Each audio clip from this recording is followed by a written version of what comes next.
Half an hour later, the girls were sat astride their mounts and were clattering out of the yard. Izzy was ecstatically happy. She'd never ridden anything as magnificent as Blaze before. She could feel the full power of his beautiful show pony's strength as each of his legs gracefully surged forward, full of life and raring to go. This was as close in real life as Izzy had ever come to riding something as beautiful as her imaginary pony, Prancer's Dance. She was just about to lean back and tell her friend this when she suddenly checked herself. She could never allow another human living soul to know her innermost childish fantasies. "It's just left, onto the track over there, up past the end of our garden," Pamela called forward as she struggled to keep her pony Charlie up with Blaze. "Okay," replied Izzy, trying to calm her mount to a slower walk so that Pamela didn't feel totally left out. She could tell that her friend was still in a foul mood at having to ride her old pony while Izzy rode her precious Blaze. They clattered on unspeaking for about 10 minutes. The tension was pretty clear to both of them, but neither really knew what to say to one another. Then, at the top of the brow of a hill, Pamela broke the silence. "Right, I usually canter in a circle here and pop over the jump at the side of that gate," she said as she pointed to a galvanised field gate. Izzy could feel her stomach tighten. She'd jumped loads of times before, but never in front of anyone she had known, only her riding instructor. All of a sudden she felt very on the spot and unsure of her ability as a horsewoman.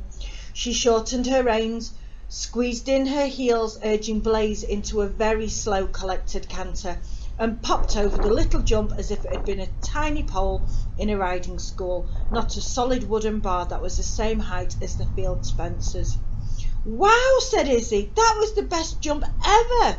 And she really meant it, as she beamed back at her friend, who was just circling Charlie in a very rocking horse type canter, before letting him leap cat-like over the fence before joining Izzy and her beloved Blaze in the sheep's field. "You are so lucky," Izzy couldn't help but blurt out to her friend. She could tell that Pamela was not feeling very lucky as she was riding her old pony, while the girl she had never ridden with was riding her Blaze. However, Izzy was about to put her plan into action. She was very determined to be just like Jack. She wanted to sail happily through life, just like he did, and so Izzy kept a very close eye on the horizon from the direction that they had just come from. A few jumps further along the field, and Izzy had totally lost sight of the Heinz's farm behind the trees and hedging that surrounded their garden. "Pamela, I'm absolutely loving this ride. I'm really having so much fun," started Izzy. "Please, if you wouldn't mind though, because I'm quite tall, I've never really ridden a pony before. Would you mind awfully if I ever go on Charlie? He looks like such a super little chap." As Izzy had hoped, her plan had worked beautifully, and a smile spread from ear to ear on Pamela's face. "Why, yes, of course you can," replied Pamela, who'd already jumped off Charlie's back and was lengthening the stirrup leathers long enough for Izzy's stalk-like legs. Izzy dismounted Blaze and shortened her stirrups to where the leather was worn, so she guessed must be where Pamela usually had her buckle. Soon, both girls were very happily on their way. After all, as much as Izzy had loved riding Blaze, it didn't really matter who she was riding. Just to be out was brilliant enough for her. Pamela's mood changed instantly. She was suddenly the very bubbly and bright chatty girl who just a few hours ago had been doing Izzy's makeup in her bedroom. "So do all of the farm's gates have jumps at the side of them?" Izzy asked. "Oh yes," replied Pamela. "Mummy and Daddy put them in, and all of the fences that border onto the outskirts of our land have a jump as well, so that you can ride right the way around the farm's perimeter without ever having to stop and open a gate. Mummy said that it was about time that the farm stopped using so much fuel and started leaving less of a carbon footprint on the environment. She's always been very environmentally friendly. She recycles everything. Anyway, Daddy was always complaining that when he went to check up on the sheep each evening before nightfall, it took him longer to stop and open the gates than it did to actually check the fields. Mummy always complained about him using the 4x4 around the farm and the tractor so often, saying that it was totally unnecessary. So one day she took the horse box and came home with Boris." Izzy loved her friend's story. It really was showing Pamela's parents in a very different light to the two people she'd met so many times before. She thought how funny it was that you could know people all of your life without ever really knowing them. Anyway, Pamela continued, Daddy went crazy. He's never been one for the horses, and he always says that Boris is just an overgrown donkey. But secretly, I do think that they enjoy their male bonding times, coming up and seeing to the sheep. But Daddy said the other day, Pamela broke off, letting out a long giggle. Daddy did say that Boris was hardly stopping the farm's carbon footprint because all of the trumping he does, and that it would be more environmentally friendly to go back to his 4x4. With that, both girls collapsed onto their ponies' necks in fits of giggles, just imagining the windy horse cantering through the fields and over the jumps.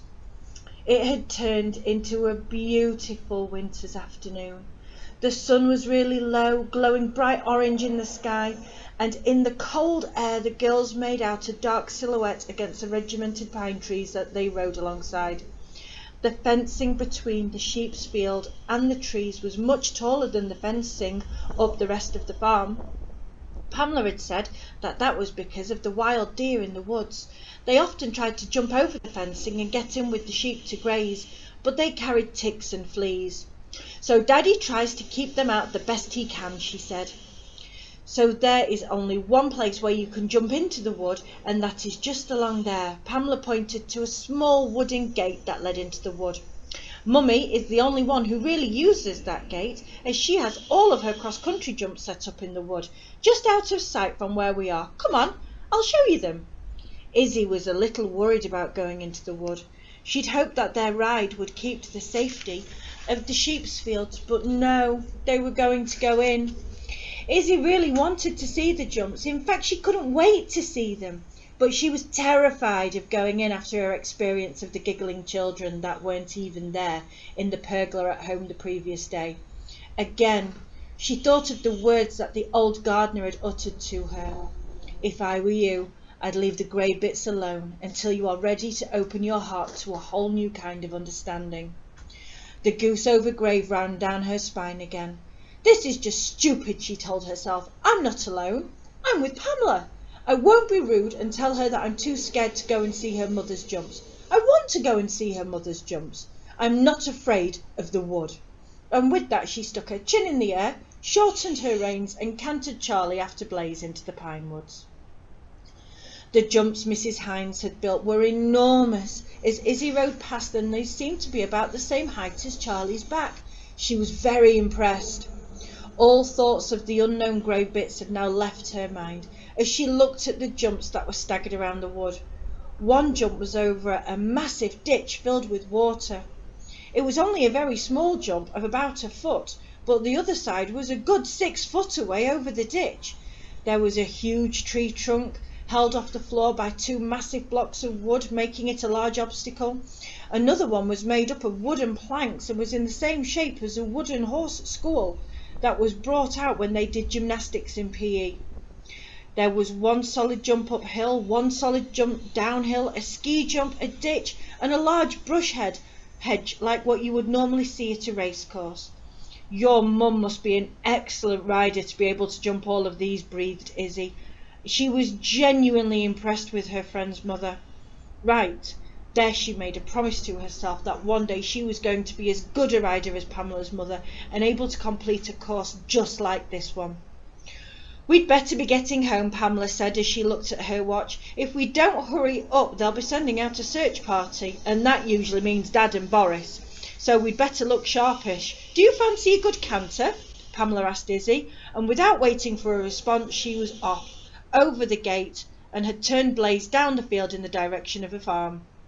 All of a sudden, Izzy was alone in the wood, except for Charlie. The hairs were prickling on the back of her neck, and her breath was caught in her throat. She felt terrified. Suddenly a branch snapped, just like someone standing on one breaking underfoot. With that, Izzy surged Charlie forward at full gallop.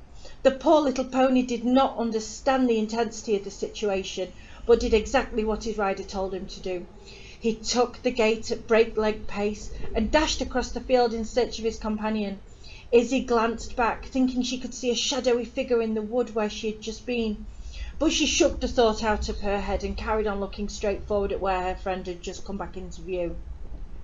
Just before the farm, both girls dismounted again and swapped ponies. Pamela said her mum would be mad if she thought that Pamela had been selfish and insisted upon riding her favourite horse. Izzy totally understood and was full of thanks anyway for allowing her to have a ride on Charlie. And the thanks was genuine. She really had had the most fun ride of her life. She put the shadowy figure to the back of her mind and silently scorned herself. You're just making things up now because you're a scaredy cat, Isabel Henley. Stop letting your imagination run wild. But who could know after what the gardener had said? Who could tell what was fantasy and what was reality? After the girls had rubbed both ponies down, they were given a large feed and both put into protective rugs to keep off the harsh December weather. Charlie was led back down to the field, but Blaze stayed in overnight, as did Lucifer and Boris. But Tuppence and Charlie, two hardy animals, stayed outside all year round. It was pitch black when they eventually came to the door of the farmhouse. Both girls were so tired after their ride that they almost fell into the kitchen. Taking off their boots, they stood by the Aga to warm their hands and feet through, Izzy's face glowing with the pure joy of the afternoon had given her. Nearly sent out the search party for you two, said Mrs. Hines as she walked into the kitchen yawning. Just caught 20 winks on the sofa before making a start on tea. Good ride? She questioned the girls. Yes, Mummy, it was just super, Pamela replied. Thankfully, Izzy could see in the light of the kitchen that her friend was telling the truth. She did have a big smile across her face, almost exactly the same as Izzy's, and it was clear to see that the smile was genuine. Good, good. Now both of you go and shower and come straight down for tea. With that, they were both ushered towards the stairs to get ready to be presentable for the Hineses' evening meal. Half an hour later, and they both reappeared, clean and happy, and both enjoying a newfound friendship with each other, and wondering why it had taken so long to develop in the first place. Izzy secretly knew the answer to this, but she was too ashamed to admit that it was probably her jealousy that had made her keep a distance from Pamela. But oh, she regretted it now, knowing what joys she could have shared over the years having a friend like this. If only she had tried to be more like Jack years earlier, Izzy thought to herself. The girls sat down to the kitchen table and watched a small flat-screen television that was on a bracket close to the kitchen ceiling. With it being just a few days until Christmas, the screen was full of toys and food and the obligatory "Sale starts soon" advert. All of the channels were crammed full of either festive films or family game shows, with the sets all covered in tinsel and large sparkly trees in the background. Mr. Hines came limping in not long after the girls were down. He was hunched over in a large winter coat with thick gloves and boots, with a woolly beanie hat pulled all the way down his head, almost covering his eyes. Flipping Boris, Mr. Hines started. That flipping great lump of dog meat stood on my flipping foot. The girls let out a giggle, but tried to cover their mouths as to not make it as obvious, but it was too late. Mr. Hines had seen them. Huh, think it's funny, do you? I used to have a nice, calm, happy life. I could walk straight out of here, unlock my precious truck, jump in and drive anywhere I needed to go. Only trouble I ever had was when it needed feeding, and I drove once a week to the village for fuel. Now I have Boris, a great big lump of uselessness that sulks continuously because he's made to act like a horse. He eats us out of house and home, smells horrendous when he starts trumping, and I have to walk him to the field in the morning, back from the field at night, groom him, clean him, pick his feet, pay for new metal feet every 8 weeks. My life is no longer my own. Please, I want my truck back. And with that, Mr. Hines went up to his wife with both hands clasped together, making a praying sign and sticking out his bottom lip like a petulant child. This had the girls almost rolling around the floor with laughter. Izzy had never known a home quite like it. It was so full of love and laughter, not like her own, where her parents were always wondering where the next penny was going to come from. The contrast between their homes was enormous. At Izzy's cottage, the centre of all life for the Henley family was in the lounge, the only room with the fire. So at this time of year, when the weather had turned bitterly cold, all four of them had to cram into the cosy space. Unlike the Heinz's farmhouse with central heating, every room was open and warm no matter what the weather was like outside. Izzy made a second promise to herself. Not only was she going to live her life like Jack and share in the happiness and contentment he always felt, but she was going to concentrate and work harder at school. She did not want to grow up and still have the same money worries that her parents had. She wanted a life like the Heinzes, so happy and seemingly carefree. After a magnificent dinner of roast beef, Yorkshire puddings and vegetables, the family went into their spacious, airy lounge to watch a Christmas movie on the television before it was time for bed. After the film had finished, Pamela went up to her parents. "Night, Mummy. Night, Daddy. Sleep tight and we'll see you in the morning." "Night, darling," they both replied. "Good night," said Izzy, "and thank you very much for having me. I've had such a lovely day." "Oh, it's been lovely having you over," replied Mr. Hines. "It makes a nice change having a friend of Pamela's staying the night, sooner than watching her mope about the place all the same time, saying how bored she is." Mr. Hines winked over in Pamela's direction, and she smiled back at her father.